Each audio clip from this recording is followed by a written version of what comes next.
Hello everyone, I am Ekta from Resonance PCCP division. आज हम start करेंगे हमारा नया chapter that is data handling.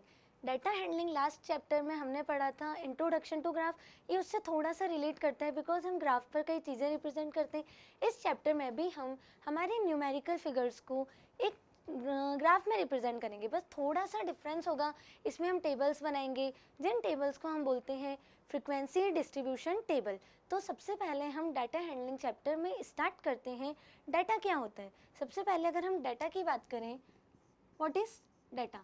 तो डाटा कुछ भी नहीं है। डाटा इज़ जस्ट इन्फॉर्मेशन जो भी है आपकी, जितनी भी इंफॉर्मेशन आप कहीं से भी कलेक्ट करते हैं, जितनी भी आपकी इन्फॉर्मेशन है, उस इन्फॉर्मेशन को न्यूमेरिकल फिगर्स में लिखना। सिर्फ डाटा मीन्स क्या है? जितनी भी आपके इन्फॉर्मेशन है, information in the form of numerical figure, ये आपका डेटा होता है। Information in the form of numerical figures. Data means कोई भी इंफॉर्मेशन आपने कहीं से भी कलेक्ट करी है, उसे सिर्फ न्यूमेरिकल टर्म्स में लिखना। जैसे किसी स्टूडेंट की, अगर हमने पर्टिकुलर कोई भी स्टूडेंट्स लिए क्लास के, उनकी हमें हाइट देखनी है, उस हाइट्स को नंबर्स में लिखना। 47, 52, 81 सेंटीमीटर में बात हो रही है, तो ये आपका डाटा बन जाएगा। या फिर हमने किसी क्लास के पर्टिकुलर स्टूडेंट्स के 20 में से मार्क्स देखे कि किसी स्टूडेंट के 20 में से 12 मार्क्स हैं, देन 20 में से 18 मार्क्स हैं, तो ये जो आप नंबर्स बोल रहे हो, ये आपकी इन्फॉर्मेशन है जो न्यूमेरिकल फिगर्स में आ रही है, तो आप इन नंबर्स को बोलोगे डाटा। तो डाटा क्या होता है? Information in the form of numerical figure. बस जितनी भी आपकी इन्फॉर्मेशन है वो न्यूमेरिकल फिगर में होनी चाहिए। नाउ ये जो आपका चैप्टर है डाटा हैंडलिंग, ये चैप्टर मैथमेटिक्स की एक बहुत इंपॉर्टेंट ब्रांच होती है स्टेटिस्टिक्स, वहाँ से लिया जाता है, उसका पार्ट है statistics. Data handling chapter statistics में आता है। स्टेटिस्टिक्स क्या होती है? तो हम बात करते हैं, स्टेटिस्टिक्स मैथ्स की एक ब्रांच है। इसमें बस क्या होता है, आपकी जो भी न्यूमेरिकल फिगर है जिसको हम डाटा बोल रहे हैं, उस डाटा को सबसे पहले कलेक्ट करना, देन उसको प्रेजेंट करना, एनालिसिस करना, इंटरप्रिटेट करना, ये सारे काम करना स्टेटिस्टिक्स में आता है। जैसे कि अगर मैं डेफिनेशन की बात करूँ तो statistics means the science of, अगर मैं एक पर्टिकुलर डेफिनेशन की बात करूं तो द साइंस ऑफ कलेक्शन, किसी भी चीज़ को कलेक्ट करना, देन प्रेजेंटेशन, उसको प्रेजेंट करना, analysis, and last and final interpret. अब ये सब किसका हो रहा है? ऑफ न्यूमेरिकल फिगर्स का और डाटा का। सो स्टेटिस्टिक्स मीन्स आपकी कोई भी इंफॉर्मेशन जिसको आपने कलेक्ट किया है, देन उसको एनालिसिस करना, प्रेजेंट करना, एक्सप्लेन करना, ये सब स्टेटिस्टिक्स में आता है। आप कहीं से भी कोई भी इंफॉर्मेशन कलेक्ट कीजिए कि ये वाला मैच कितने जनों ने खेला है, कितनी कंट्रीज़ खेल रही हैं, उन पूरी कंट्रीज़ का नाम लिखना, किस कंट्री ने कितने स्कोर बनाए, या कुछ भी जितनी भी इंफॉर्मेशन है उसको एक पर्टिकुलर फॉर्म में रिप्रेजेंट करना, नंबर की टर्म्स में रिप्रेजेंट करना आपका डाटा होता है और स्टेटिस्टिक्स में आता है। सो data means information in the form of numerical figures, and statistics the science of collection, presentation, analysis and interpretation of numerical figure और डाटा। हमने ये चैप्टर 7th क्लास में भी पढ़ा है। 7th क्लास में जब हमने ये चैप्टर पढ़ा था तो हमने सीखा था कि डाटा को रिप्रेजेंट करने के मेथड थे पिक्टोग्राफ या बार ग्राफ। पिक्टोग्राफ क्या होता है? आपका पिक्टोग्राफ का मतलब होता है कोई भी न्यूमेरिकल वैल्यू, उसको आप एक पिक्चर की टर्म्स में रिप्रेजेंट करेंगे। जैसे कि मैंने बोला, अगर मैं बात करूँ, एक पेन है, पेन के लिए ले लेते हैं, अगर मेरे पास 10 नंबर ऑफ पेन्स है, अगर मैं 10 पेन को एक सर्कल से रिप्रेजेंट कर रही हूँ, तो मुझे अगर 30 पेन रिप्रेजेंट करने हैं तो मैं 30 पेन को रिप्रेजेंट करने के लिए 3 सर्कल्स का यूज़ करूँगी। सो दैट मीन्स ये है आपका पिक्टोग्राफ। पिक्टोग्राफ क्या होता है? जिसमें आप किसी भी न्यूमेरिकल फिगर को या कोई भी न्यूमेरिकल वैल्यू, उसे एक पिक्चर की टर्म्स में रिप्रेजेंट करेंगे। जैसे मैंने 10 पेन को एक सर्कल से रिप्रेजेंट किया। नाउ अगर मुझे 30 पेन रिप्रेजेंट करने तो मैं 3 सर्कल्स का यूज़ करूँगी। अगर मुझे 50 पेन रिप्रेजेंट करने देन मैं 5 सर्कल्स का यूज़ करूँगी। तो ये वाला पार्ट था, इसको बोलते हैं पिक्टोग्राफ। पिक्टोग्राफ में किसी भी न्यूमेरिकल वैल्यू को एक पिक्चर से रिप्रेजेंट किया जाता है। आप एक सर्कल ले सकते हैं, आप एक ट्रायंगल ले सकते हैं, आप कोई पेन भी बना सकते हैं, पेन शेप का फिगर बना सकते हैं। Like this. So pictograph means data को पिक्चर की टर्म्स में रिप्रेजेंट करना. देन इस चैप्टर में जो 8th क्लास में आपका चैप्टर है डाटा हैंडलिंग, इसमें हम पढ़ेंगे जो आपका डाटा है उसको एक पर्टिकुलर टेबल में रिप्रेजेंट करना. वो जो टेबल होती है उसको बोलते हैं ग्रुप फ्रिक्वेंसी डिस्ट्रीब्यूशन टेबल और अनग्रुप्ड फ्रिक्वेंसी डिस्ट्रीब्यूशन टेबल. ये 2 टाइप्स की होती है, ग्रुप और अनग्रुप्ड, जो हम आगे पढ़ेंगे. तो जो हम बाद में पढ़ेंगे नेक्स्ट लेक्चर में, बट फिलहाल अभी हम देख रहे हैं डाटा. डाटा हमने देख लिया information in the form of numerical figures. Then बात आती है आपका जो डाटा है वो कितने टाइप्स का होता है. तो हम बताते हैं आपको न्यूमेरिकल फिगर. सो नाउ आपका जो डाटा है, आपका डाटा 2 टाइप्स का होता है. First one is primary data and second one is secondary data.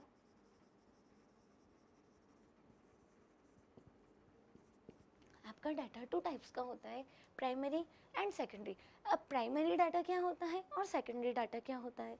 Primary data means कोई सा भी आपका डाटा या कोई सी भी इंफॉर्मेशन जो फर्स्ट टाइम कलेक्ट की गई है, जिसके बारे में फर्स्ट टाइम सोचा गया है. जैसे कि हम बात कर सकते हैं कि अगर मैं आपकी टीचर हूँ और मैंने अपनी क्लास के स्टूडेंट्स की कुछ इन्फॉर्मेशन कलेक्ट करने के लिए एक चार्ट बनाने की सोचा. उस चार्ट में मैंने सोचा कि मैं स्टूडेंट्स की एज लिखूँगी, उनकी हाइट लिखूँगी, उनके number of brothers, number of sisters, वो स्कूल किस ट्रांसपोर्ट से आते हैं, ये सब इन्फॉर्मेशन मैंने सोचा मैं कलेक्ट करके एक चार्ट पेपर बनाऊँगी. तो मैंने पहली बार ये इन्फॉर्मेशन कलेक्ट करी है. सो मेरे लिए ये जो इन्फॉर्मेशन है ये प्राइमरी डाटा का काम करेगी, बिकॉज ये इन्फॉर्मेशन मैंने कलेक्ट करी है और सबसे पहले की है, तो इसको बोला जाएगा प्राइमरी डाटा. और अब उस चार्ट का कोई दूसरा टीचर आके यूज़ करे कि उसने आके देखा, अच्छा इसके इतने भाई बहन है, इसकी इतनी हाइट है, इसकी इतनी एज है, तो उस सेकेंडरी टीचर के लिए डाटा हो जाएगा सेकेंडरी डाटा, बिकॉज वो किसी पहले से ही कलेक्ट किए गए डाटा का सिर्फ यूज़ कर रहे हैं. तो प्राइमरी डाटा और सेकेंडरी डाटा के लिए आप क्या बोल सकते हैं. Primary data, the data which are collected, the data which are collected for the first time, जिसको पहली बार कलेक्ट किया गया है for the first time by the investigator, जिसने भी कलेक्ट किया है उसको हम बोलेंगे investigator. So the data which are collected for the first time by the investigator, first time collect किया जाएगा तो हम उसे बोलेंगे primary data. And secondary data, the data which have already been collected, the data which have already been collected by someone else but used by others. The data which have already been collected by someone else, उसे किसी ने collect कर लिया है, पहले से information किसी ने ढूंढ ली है और उसको कोई और यूज़ कर रहा है, तो हम उसको बोलेंगे secondary data. Primary data means आपका डाटा फर्स्ट टाइम कलेक्ट हुआ है, पहली बार किसी ने वो कलेक्ट किया है. और सेकेंडरी डाटा मीन्स वो पहले से ही कलेक्ट हो चुका है, सिर्फ कोई और उसका यूज़ कर रहा है. इसके लिए हम एग्जांपल बोल सकते हैं, जैसे कि हमारी गवर्नमेंट है, उसने कोई बुक पब्लिश करी. जब हमारी गवर्नमेंट ने कोई बुक पब्लिश करी है जिसे हम स्टडी करेंगे, तो गवर्नमेंट के लिए तो वो प्राइमरी डाटा है, बिकॉज वो उन्होंने पब्लिश करी है. तो गवर्नमेंट के लिए या फिर जो राइटर जिसने उसे लिखा है उस राइटर के लिए वो प्राइमरी डाटा का काम करेगी. बट अपने लिए बिकॉज हम उस बुक का यूज़ कर रहे हैं, हमारे लिए वो सेकेंडरी डाटा का काम करेगी. तो जब कोई चीज़ फर्स्ट बार कलेक्ट होती है तो उसको बोलते हैं प्राइमरी डाटा, एंड जब वो चीज़ सिर्फ यूज़ की जाती है तो उसे बोलते हैं सेकेंडरी डाटा. तो हम बोल सकते हैं कि प्राइमरी डाटा जो होता है उसमें जो कलेक्टर है और यूज़र है, मतलब जिसने इन्फॉर्मेशन को कलेक्ट किया है और जो उसका यूज़ कर रहा है, वो दोनों सेम होते हैं. Collector and users are same. But जब हम सेकेंडरी डाटा की बात करेंगे तो सेकेंडरी डाटा में कलेक्ट किसी ने किया एंड यूज़ कोई और कर रहा है, तो सेकेंडरी डाटा में collector and users both are different. Primary data में वो दोनों सेम होते हैं और सेकेंडरी डाटा में वो दोनों डिफरेंट होते हैं. तो ये हमने पढ़ा आपका data collection of numerical figures, या जो भी इंफॉर्मेशन है उसको न्यूमेरिकल फिगर्स में लिखना. आपका डाटा 2 टाइप्स का होता है, primary secondary. Primary means first time collected and secondary means already collected, बस सिर्फ किसी को यूज़ करना है. नाउ एक और पॉइंट आता है, उसको बोलते हैं रॉ डाटा। रॉ डाटा क्या होता है, जब भी आपका जो डाटा आप कलेक्ट करते हैं वो जिस फॉर्म में है उसे एज इट इज़ रखना, उसको बिल्कुल भी चेंज नहीं करना, आगे पीछे शिफ्ट नहीं करना, जो इन्फॉर्मेशन जैसे मिलती जा रही है वैसे ही लिखते जाओ, उसको बोलते हैं raw data. Raw data means आपका हो गया कि आप अपने डाटा को बिल्कुल चेंज नहीं करेंगे, जैसा का जैसा है वैसा का वैसा ही लिखेंगे। अगर मैं एक डेफिनेशन की बात करूँ तो हम बोल सकते हैं द डाटा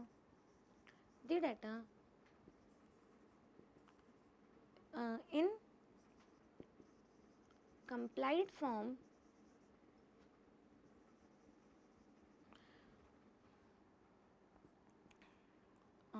complied फॉर्म में जिसको हम बोल सकते हैं in the same order,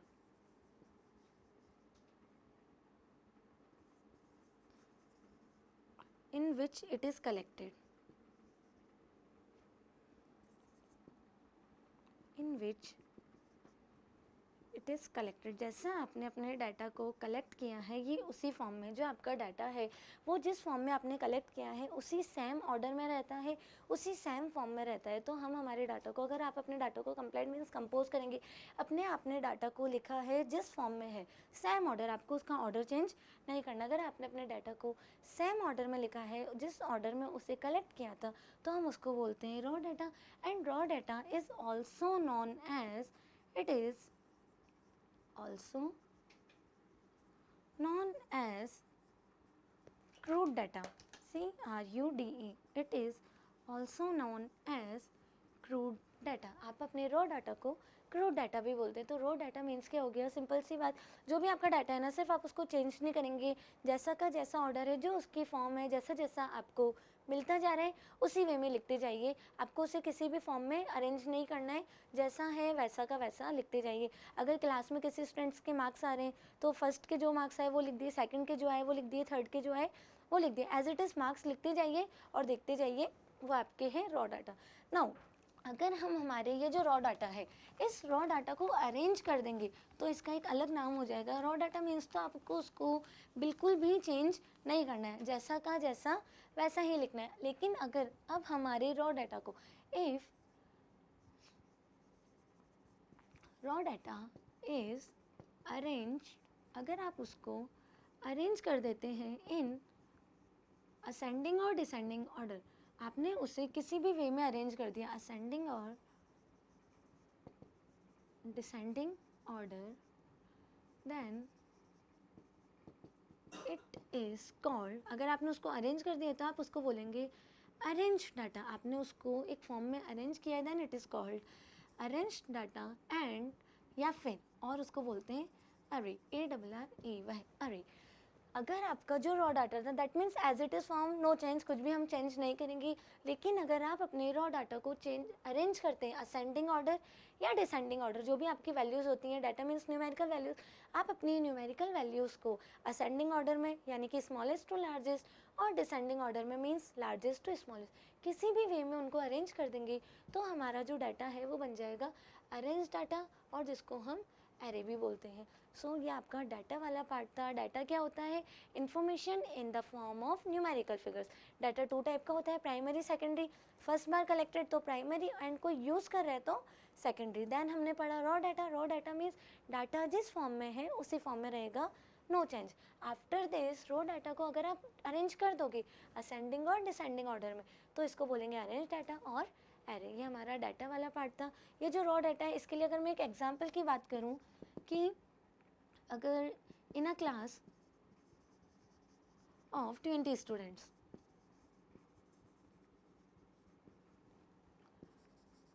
marks obtained by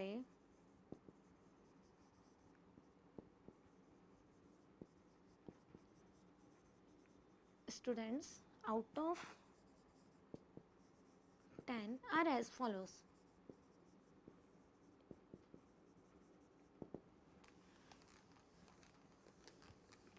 एक 20 स्टूडेंट्स की क्लास है, उसमें जो स्टूडेंट्स ने मार्क्स ऑब्टेन किए हैं आउट ऑफ 10 में से वो ऐसा है, किसी के 7, then 5, 8, 7, 4, 6, 9, 10, 15, oh sorry, out of 10 है सो 5, 3, 2, 6, 7, 9, 10,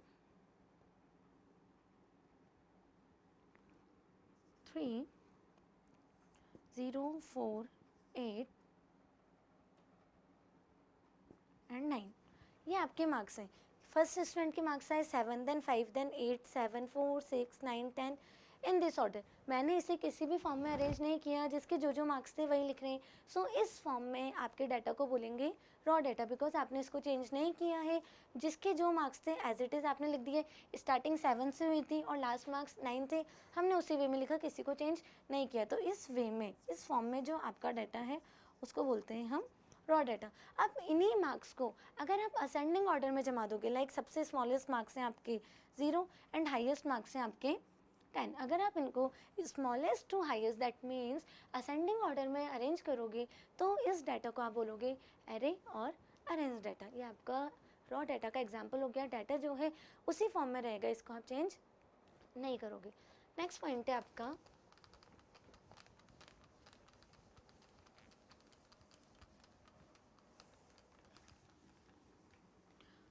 व्हाट इज़ फ्रिक्वेंसी। अब हम बात करते हैं फ्रिक्वेंसी क्या होती है। एक वर्ड आएगा आपके चैप्टर में जो बहुत यूज़ होगा, फ्रिक्वेंसी। फ्रिक्वेंसी क्या होती है? फ्रिक्वेंसी मीन्स होता है कोई भी डाटा या कोई भी इंफॉर्मेशन है आपकी, कोई भी न्यूमेरिकल वैल्यू, वो कितनी बार आ रही है। जैसे कि आप इसी एग्जांपल में एक बार देखिएगा, आपका जो 10 मार्क्स है वो एक यहाँ पर आया और एक यहाँ पर आया। ये कितनी बार आया? 2 टाइम्स। तो 10 की फ्रिक्वेंसी हो गई 2। फ्रिक्वेंसी मीन्स कोई भी डाटा कितनी बार आ रहा है। जैसे कि अगर मैं एक दूसरे नंबर की बात करूँ, 9 यहाँ पर आया, यहाँ पर आया, यहाँ पर आया, 9 आपका 3 टाइम्स आया। सो फ्रिक्वेंसी ऑफ 9 इज़ 3। तो फ्रिक्वेंसी मीन्स क्या हो गया, आपका जो भी नंबर है या जो भी वैल्यू है वो कितनी टाइम्स आई है, उसे बोलते हैं उसकी फ्रिक्वेंसी। तो अगर हम डेफिनेशन की बात करेंगे तो आप क्या डेफिनेशन बोलोगे? Number of times an observation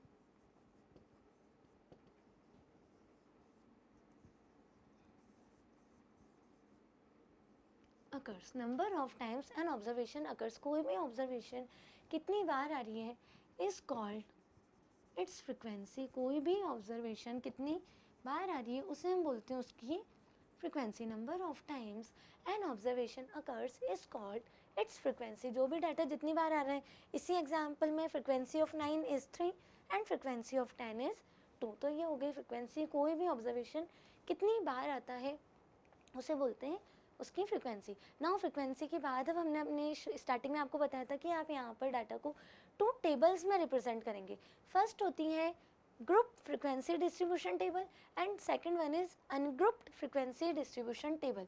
frequency तो हम फर्स्ट स्टार्ट करते हैं ग्रुप और अनग्रुप में से। हमने फर्स्ट स्टार्ट किया जो आपकी फ्रिक्वेंसी डिस्ट्रीब्यूशन टेबल है।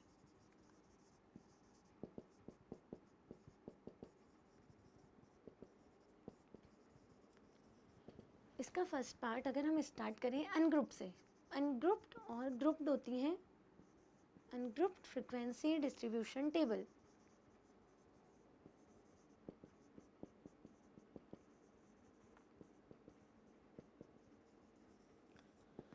सो अनग्रुप फ्रिक्वेंसी डिस्ट्रीब्यूशन टेबल में क्या होता है, इसमें बस क्या होता है अनग्रुप फ्रिक्वेंसी डिस्ट्रीब्यूशन टेबल में अगर आपका डाटा जो है ना वो बहुत सारा है, बहुत सारा अमाउंट आ गया, जैसे बहुत सारे नंबर हैं। अगर ये आपके 20 मार्क्स थे, चलो 20 मार्क्स को तो आपने बना लिया, देन आपके 50 मार्क्स आ जाएंगे, 40 मार्क्स आ जाएंगे। तो 40 मार्क्स को अरेंज करना, चाहे असेंडिंग में लिखो या डिसेंडिंग में, थोड़ा सा टफ प्रोसेस है इतने सारे नंबर्स लिखना। तो उसकी जगह हमने क्या प्रोसेस अप्लाई किया, हम एक टेबल बनाएंगे। उस टेबल में जितनी भी वेरिएबल्स हैं, जैसे इसमें अगर मैं देखूँ 0 आ रहा है, 2 आ रहा है, 3, 4, 5, 6, 7, 8 सारे आ गए इसमें, तो बिकॉज 10 ही मार्क्स थे। लेकिन अगर सिर्फ हमारे पास 3-4 वेरिएबल हैं, जैसे अगर हमारे स्टूडेंट की अगर मैं एज की बात करती हूँ, एक क्लास 8th में जितने भी स्टूडेंट्स हैं उन सबकी जो एज है, उनकी एज, किसी स्टूडेंट की एज है 12, किसी की 13, किसी की 14 और किसी की 15। मान लो इतनी एज का वेरिएशन है। क्लास 8th के जो स्टूडेंट्स हैं उनकी एज है 12, 13, 14, 15, इस वे में उनकी एज है। नाउ एज अगर आपको पता है, अब उसके बाद ऑब्वियसली मान लीजिए क्लास में टोटल आपके स्टूडेंट्स हैं 50 स्टूडेंट्स अगर टोटल आपके क्लास में हैं, 12 एज जो है आपकी उसकी फ्रिक्वेंसी मीन्स 12 एज वाले कितने स्टूडेंट हैं आपकी क्लास में। तो हमने कंसिडर किया, मान लीजिए 12 एज वाले आपकी क्लास में 6 स्टूडेंट्स हैं, तो 12 की फ्रिक्वेंसी हो गई 6। अब आपको 12 नंबर को 6 टाइम्स लिखने की ज़रूरत नहीं है। अगर आप इस वे में लिखेंगे तो आप क्या लिखोगे, 12 12 12 12 12 12 12, 6 टाइम्स आप पूरा 12 को लिखोगे तो उससे ज़्यादा बेटर है। उसको कन्वीनियंट करने के लिए हमने क्या किया, जो एज है उसको 12 और उसकी फ्रिक्वेंसी लिख दी 6। दैट मीन्स 12 एज वाली क्लास में 6 स्टूडेंट्स है।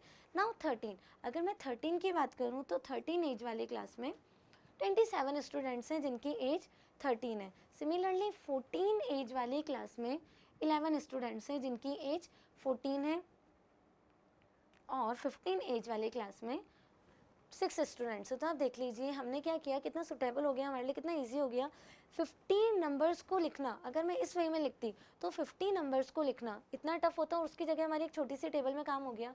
हमने यहाँ पर वेरिएबल लिखा जिसकी एज 12 है, 13 है, 14 है और 15 है। यहाँ पर आप देखिए 12 एज वाले आपके स्टूडेंट्स थे 6, 13 एज वाले आपके स्टूडेंट्स थे 27, 14 एज वाले 11 एंड 15 एज वाले 6। एक बार आप काउंट कर लीजिए because total number of students 50 थे, तो ये आपका 50 आ रहा है। सो दैट मीन्स ये आपकी एक टेबल बन गई। अब जो मैम ने बीच वाला ब्लॉक स्किप किया है वो बीच वाला ब्लॉक होता है टैली मार्क्स के लिए। टैली मार्क्स भी आपने आई थिंक 7th में पढ़ रखा है, बट अपन एक बार और देख लेते हैं। टैली मार्क्स कुछ भी नहीं है, जो आपकी फ्रिक्वेंसी थी उसी को रिप्रेजेंट करने का तरीका है। फ्रिक्वेंसी में आपने सीधे नंबर्स लिख दिए, टैली मार्क्स में उन नंबर को एक पर्टिकुलर वे में रिप्रेजेंट किया जाता है। फॉर एग्जाम्पल अगर 1 नंबर है तो आप एक स्ट्रेट लाइन बनाइए, अगर 2 नंबर्स हैं तो आप 2 स्ट्रेट लाइन बनाइए, 3 नंबर्स के लिए 3 एंड 4 नंबर्स के लिए 4 स्ट्रेट लाइन बनाइए। नाउ 4 होते ही जो 5 नंबर है उसके लिए हम एक स्लैंट लाइन का यूज़ करते हैं और इसको अप एंड डाउन तक मिला देते हैं, या फिर हम कह सकते हैं हमने इन 4 लाइन्स को कट कर दिया। तो ये टोटल हमारी हो गई 5 lines, 1 2 3 4 and this one is 5। 5 का एक ग्रुप बन गया। देन अगेन स्टार्ट कीजिए, यहाँ पर 6 है तो ये 6 लाइन्स हो गई। तो आपका टैली मार्क्स का मतलब है जो आपकी फ्रिक्वेंसी है ना उसी को रिप्रेजेंट करना है। फ्रिक्वेंसी नंबर्स में लिखी हुई है, लेकिन हमें एक फिगर के टर्म्स में हम कह सकते हैं इस वे में रिप्रेजेंट करना है लाइन की हेल्प से। 1 नंबर के लिए 1 लाइन, 2 के लिए 2, 3 के लिए 3, 4 के लिए 4 एंड 5 के लिए हम उन सबको कट कर देंगे। ये 5 का एक ग्रुप हो गया। अगेन स्टार्ट कीजिए, अगर ज़्यादा है तो इस वे में आपको करना है। Next one is 27। So 1 2 3 4 5 6 7 8 9 10 11 12 13 14 15 16 17 18 19 20 21 22 23 24 25 26 27 stop. सो इस वे में आपने 27 को रिप्रेजेंट किया 5 5 के ग्रुप से, 5 10 15 20 25 एंड 2 मिलकर 27। Next one is 11। So 1 2 3 4 5 6 7 8 9 10 and 11 के लिए 1 single line and last and final again 6 1 2 3 4 5 and last one is 6। तो ये था आपका ungroup frequency distribution table. Ungroup का मतलब सिर्फ क्या है, हमने यहाँ पे नॉर्मल नंबर्स लिखे हैं, कोई आपने ग्रुप नहीं बनाया जैसे 10 to 20 20 to 30। हमने सिर्फ नंबर्स लिखे हैं 12 13 14 15, उनकी फ्रिक्वेंसी लिखी है 6 27 11 और 6। फ्रिक्वेंसी मतलब आपकी 12 एज वाले कितने स्टूडेंट्स थे, 13 एज वाले कितने स्टूडेंट्स थे, 14 एज वाले कितने स्टूडेंट्स थे और 15 एज वाले कितने स्टूडेंट्स थे। एंड बीच में हमने कॉलम बनाया था that is tally marks. Tally marks का मतलब है फ्रिक्वेंसी को इस वे में रिप्रेजेंट करना, स्ट्रेट लाइन और स्लैंट लाइन की हेल्प से। 4 होते ही 4 स्ट्रेट लाइन होते ही 5th के लिए एक स्लैंट लाइन बनाइए, 5 5 के ग्रुप्स बनाइए और इस वे में आपका ये हो गया अनग्रुप फ्रिक्वेंसी डिस्ट्रीब्यूशन टेबल। इसे बोलते हैं फ्रिक्वेंसी डिस्ट्रीब्यूशन टेबल। और क्योंकि हमने जो वेरिएबल है उसका कोई ग्रुप नहीं बनाया, सो अनग्रुप फ्रिक्वेंसी डिस्ट्रीब्यूशन टेबल। तो इस रिगार्डिंग हम एक क्वेश्चन करते हैं।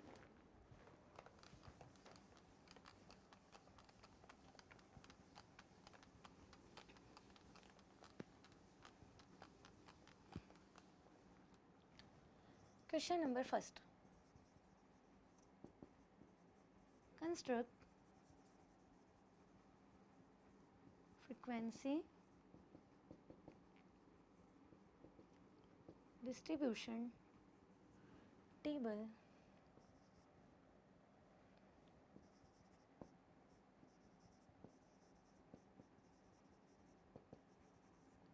for the following scores।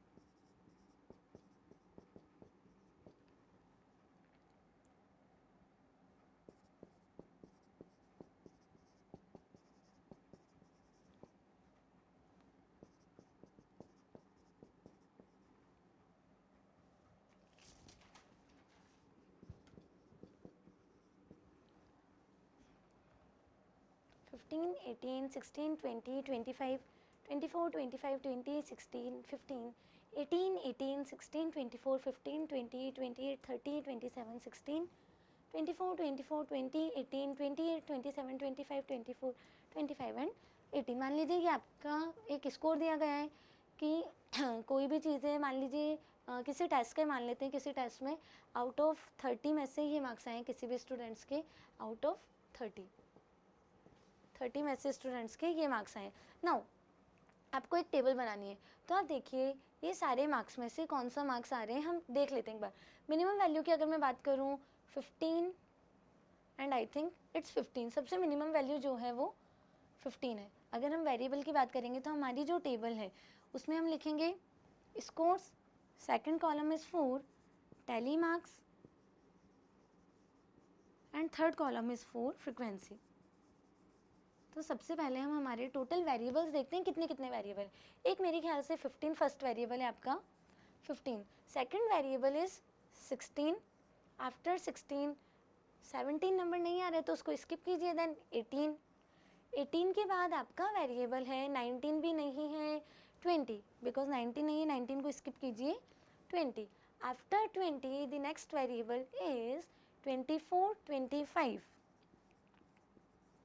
25 के बाद 26 भी नहीं है 27 28 एंड 28 के बाद 30 एंड 29 नहीं है तो 30 लिख दीजिए लास्ट वन। ये आपके वेरिएबल्स हो गए 15, 16, 18, 20, 24, 25, 27, 28 and 30। Now second one is tally marks and third one is frequency. तो फ्रीक्वेंसी के लिए हम काउंट करते हैं जो आपका 15 स्कोर है वो कितनी बार आया है, तो ध्यान से देखिएगा 1 2 3 टाइम्स, सो फ्रीक्वेंसी इज 3। हम पहले सबके फ्रीक्वेंसी लिख लेते हैं, देन हम टैली मार्क्स बनाएंगे। Frequency is 3। After this second marks is 16, 1 2 3 4 times, तो फ्रीक्वेंसी ऑफ 16 इज 4 बिकॉज आपका 16 मार्क्स 4 बार है। Then 18, 1 2 3 4 and 5, so frequency of 18 is 5. Next number is 20, 1 2 3 4 times, so frequency of 20 is 4, 24 1 2 3 4 5, frequency of 24 is 5, 25 की बात करते हैं 1 2 3 4 again 4, 27 पर आ जाइए। 27 की फ्रिक्वेंसी है आपकी 1 एंड 2, 27 आ रहा है 2 बार। देन 28 और 30, 28 आ रहा है 1 2 टाइम्स और 30 आई थिंक आपका आ रहा है सिर्फ एक बार विच इज़ 1। तो आप देख लीजिए आई थिंक सारे नंबर्स कट हो गए। हमारे ये जो वेरिएबल्स थे इनकी फ्रिक्वेंसी आई है 3 4 5 4 5 4 2 2 1। एक बार कंफर्म करने के लिए टोटल कर लीजिए कि कितने मार्क्स आ रहे हैं। 4 और 3 7, 7 एंड 5 12, 16 21 25 27 29 एंड 30, और हमने टोटल 30 स्टूडेंट्स की बात करी थी।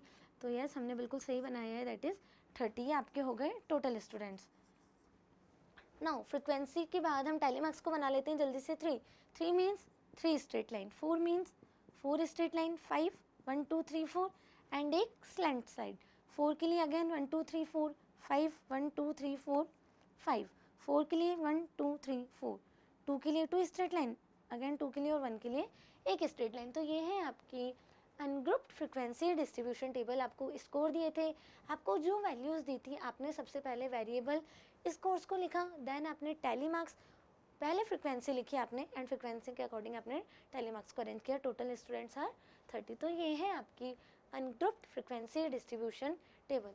इसके बाद हम लास्ट टॉपिक पढ़ते हैं आज का, that is grouped frequency distribution table. ये अनग्रुप था, इसमें सिर्फ आपने वेरिएबल्स लिखे थे। नाउ लास्ट पॉइंट है हमारा अनग्रुप्ड फ्रिक्वेंसी डिस्ट्रीब्यूशन टेबल के बाद हम पढ़ेंगे grouped frequency distribution table. Group में बस कितना सा डिफरेंस आ जाएगा, आप एक ग्रुप में नंबर्स को लिखेंगे। यहाँ पर भी चलो 30 मार्क्स थे, कुछ ही वेरिएबल थे 1 2 3 4 5 6 7 8 9 9।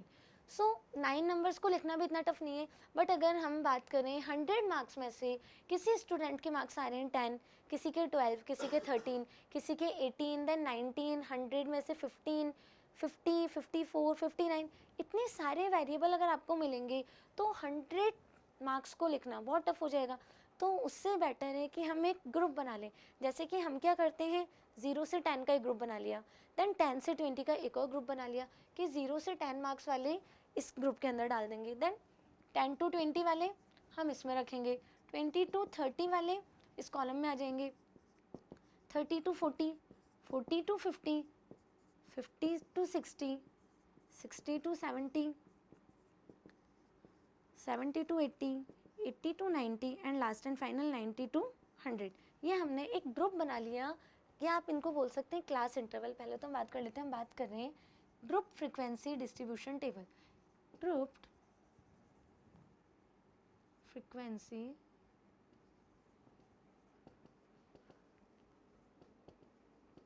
Distribution table. आप एक ग्रुप बनाएंगे तो जिसमें जो आपने जो फर्स्ट कॉलम बनाया है ना, इसमें आपने ग्रुप लिखे हैं, तो बस आप ध्यान रखिएगा, इसको हम बोलते हैं क्लास इंटरवल्स। क्लास इंटरवल्स हमने एक पर्टिकुलर ग्रुप्स बना लिया, बिकॉज 0 से 100 तक के मार्क्स लिखना बहुत टफ हो जाता अगर हम एक एक वैल्यू लिखते। तो हमने क्या किया, 0 से 10 तक के लिए एक ग्रुप, 10 से 20 के लिए एक और ग्रुप, 20 से 30 के लिए अनदर ग्रुप, ऐसे चलते चलते हमने 10 का इंटरवल ले लिया और एक ग्रुप्स बना लिए। नाउ अब हम बात करते हैं, इसमें 3-4 टॉपिक्स होते हैं, उनको हम ध्यान से समझते हैं। फर्स्ट पॉइंट आता है रेंज, कि रेंज क्या होती है। जैसे 0 से 100 तक के जो मार्क्स हैं, ये जितने भी स्टूडेंट्स के हैं, हमने मान लिया एक एग्जाम्पल से ही करते हैं तो बहुत इजी रहेगा हमारे लिए। जैसे कि 0 से 100 मार्क्स जो है ना, वो हम कंसिडर कर लेते हैं 25 स्टूडेंट्स के हैं, और 25 स्टूडेंट्स के मार्क्स कैसे हैं वो देखिएगा आप। 11, 14, 18, 27, 6, 4,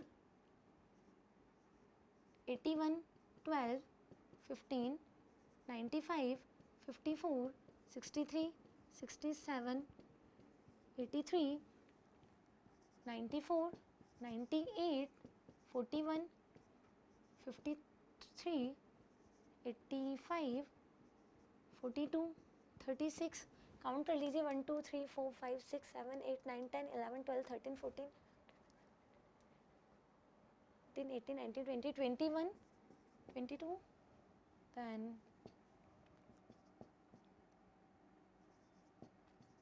21st।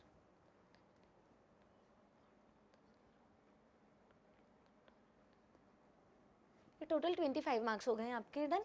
तो क्लास इंटरवल ही हो गया, बस सेम, कुछ भी नहीं है। क्लास इंटरवल लिखना था आपको, बीच वाला कॉलम वही रहेगा टैली मार्क्स का, and the last column is for frequency के लिए। सिर्फ आपको जल्दी जल्दी फ्रीक्वेंसी काउंट करनी है कि कौन सा किस में कितनी कितनी वैल्यूज़ आ रही। 0 से 10, तो पहली चीज़ काम की, हम देखते हैं 0 से 10 और 10 से 20 में 10 दोनों जगह आ रहे हैं, 10 ऊपर वाली में भी आ रहे हैं, नीचे वाली में भी आ रहा है। ये जो पहला क्लास इंटरवल है आपका, इसमें जो फर्स्ट वन है लॉर, इसको बोलते हैं lower limit, lower limit of your class interval, and इसको आप बोलेंगे अपर लिमिट। आपने जो एक ग्रुप बनाया है उसमें पहले वाली वैल्यू को जो लॉर है उसको बोलते हैं लॉर लिमिट, और जो दूसरी वैल्यू है बड़ी वाली उसको बोलते हैं अपर लिमिट। अब जो मैंने बात कही कि 10 दोनों में आ रहा है, तो 10 मार्क्स को किस में कंसिडर किया जाएगा, तो याद रखिएगा हमेशा लॉर लिमिट को कंसिडर किया जाता है और अपर को नहीं। दैट मीन्स 10 यहाँ पर कंसिडर नहीं होगा, बिकॉज यहाँ पर 10 अपर लिमिट का काम कर रहा है, यहाँ पर 10 लॉर लिमिट का काम कर रहा है, तो 10 यहाँ पर कंसिडर होगा। सिमिलरली 20 को आप इस वाले में काउंट करेंगे, 30 को इसमें, 40 को इसमें, 50 को इसमें। सो लॉर लिमिट को काउंट करते हैं, अपर को नहीं। तो हम देखते हैं 0 से 10 में आपके मार्क्स, 0 से 10 के बीच में देखिए कितने बच्चों के मार्क्स हैं। 0 से 10, 6, 4,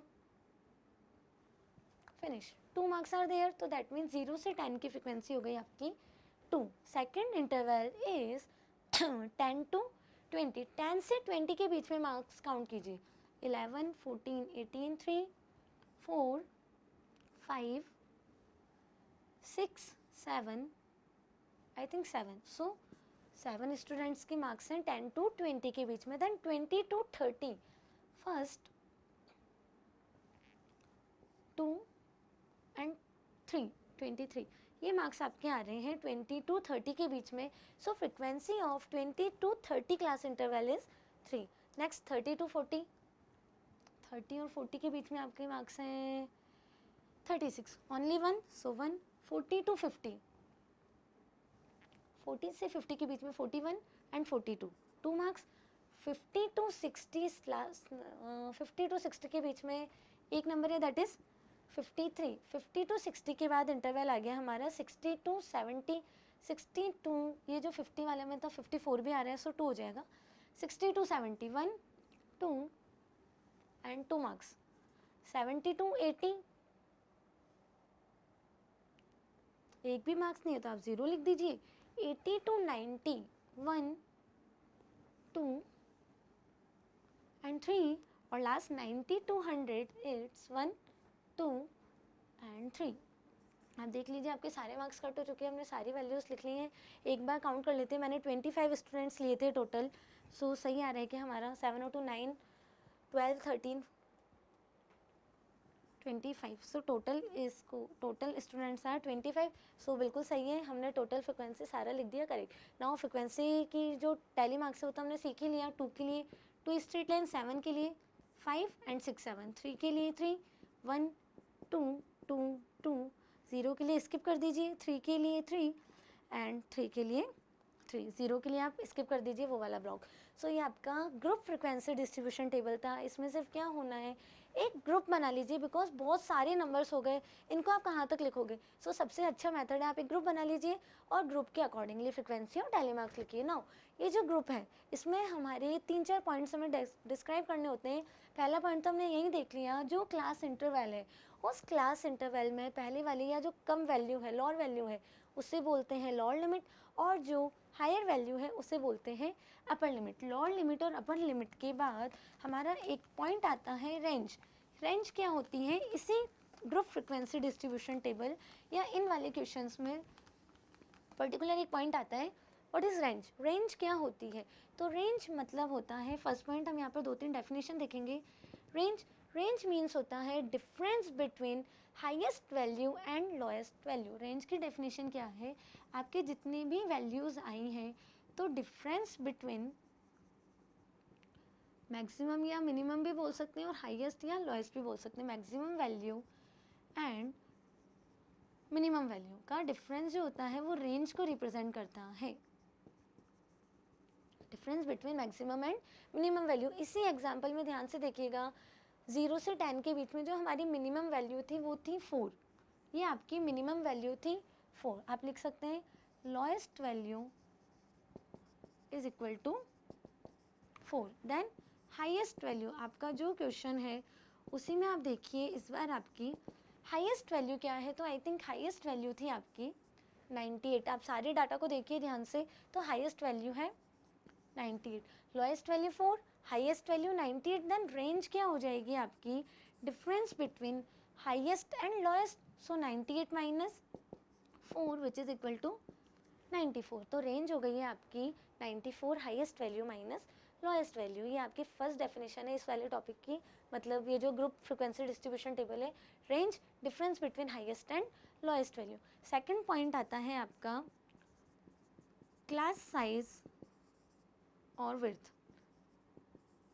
क्लास की साइज़ क्या है या विड्थ ऑफ क्लास, क्लास की विड्थ क्या है. तो क्लास की साइज़ का मतलब होता है जो आपका क्लास इंटरवल है ना वो कितना है. जैसे 0 से 10, 10 का डिफरेंस, 10 से 20, 10 का डिफरेंस. तो हम बोल सकते हैं difference between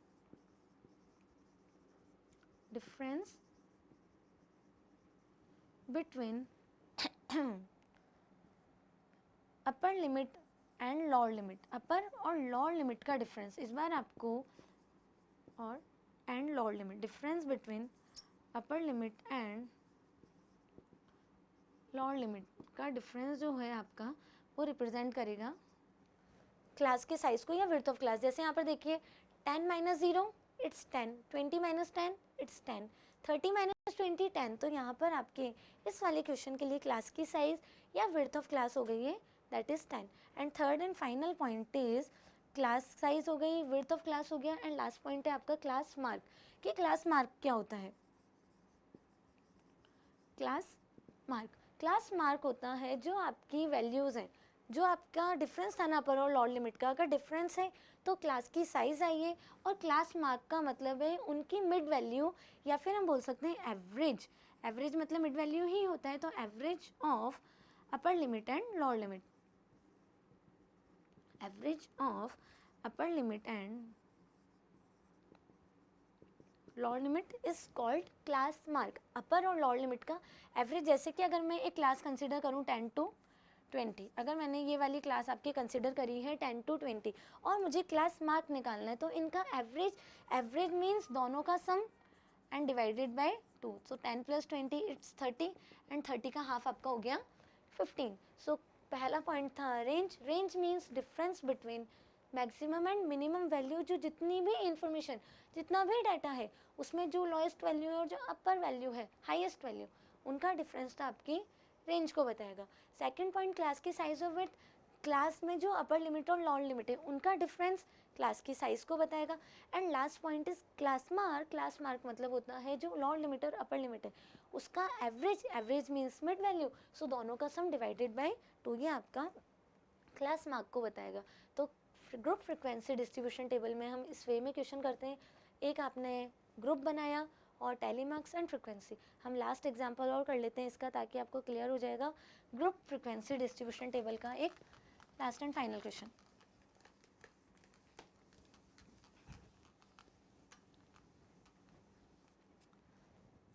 question, construct a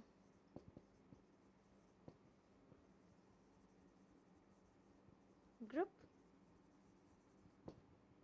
frequency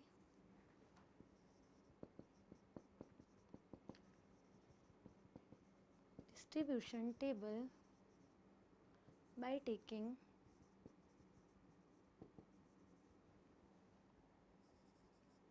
one class interval is 60 to 65। मान लीजिए आपको एक डाटा दिया गया है कि किस 100 में से, या फिर मार्क्स की जगह हम कुछ और बात करते हैं कि कोई भी चीज़ है 100 में से कितनी चीज़ों के नंबर्स आ रहे हैं 50, 51, 52, 59।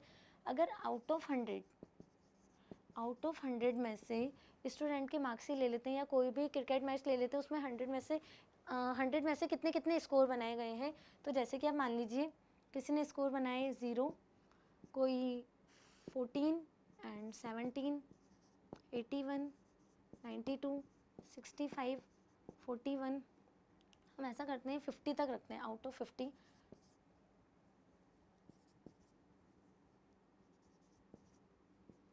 सिक्सटीन, 41, 39, 50, 40, 21, 38, 44, 2, 7, 9, 13, 17, 19, 23, 25, 30, 36, 38, 42, 7, 13, 11, 23, 49, 36। एक बार काउंट कर लीजिए, 1 2 3 4 5 6 7 8 9 10 11 12 13 14 15 16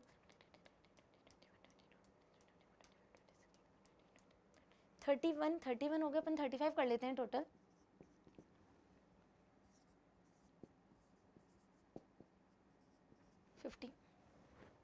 सो टोटल 30 मार्क्स हो गए आपके। 2 3 4 5 6 7 8 9 10 11 12 13 14 15 16 17 18।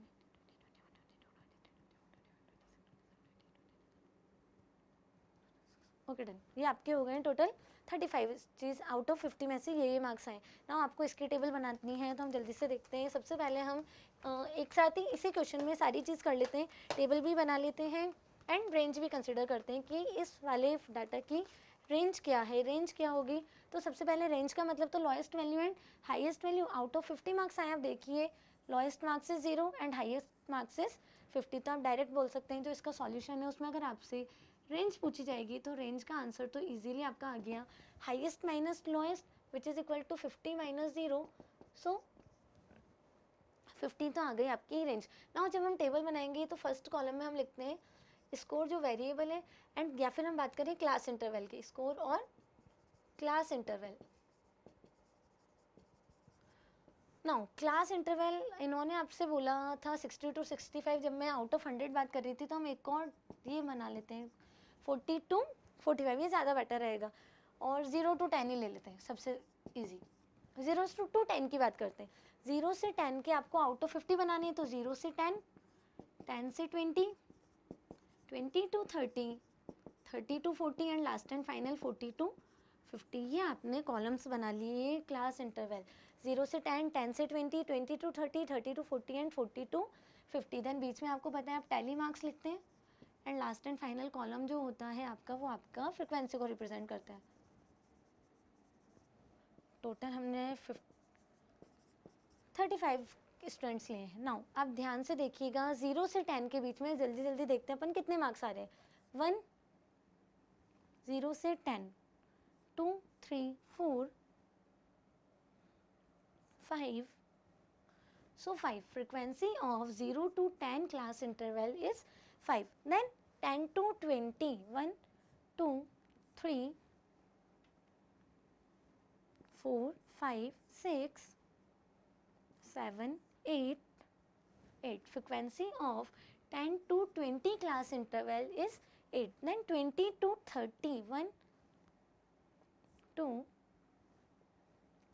3, 4, 5. So 5. Frequency of 20 to 30 is 5.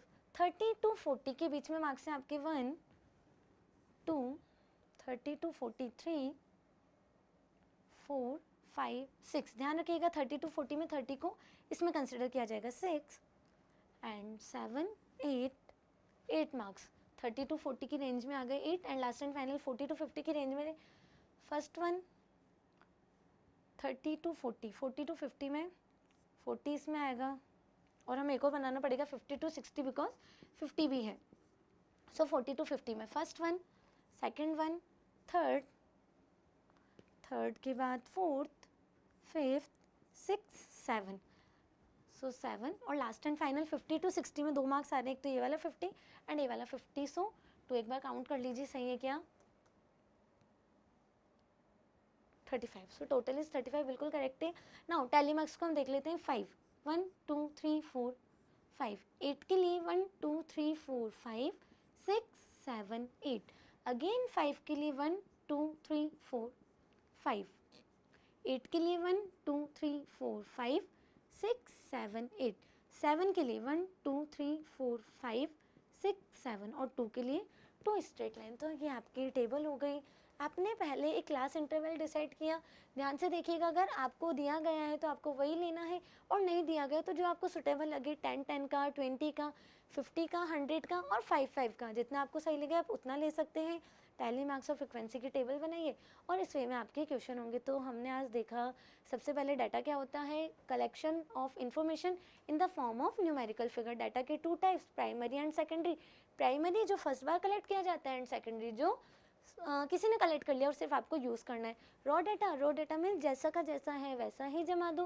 Then हमने पढ़ा अरेंज डाटा और एरे। एरे मीन्स क्या होता है, जो रॉ डाटा है उसको असेंडिंग या डिसेंडिंग ऑर्डर में जमा दीजिए तो वो आपका एरे बन जाएगा। फिर हमने आपके डाटा के बाद पढ़ा फ्रिक्वेंसी डिस्ट्रीब्यूशन टेबल।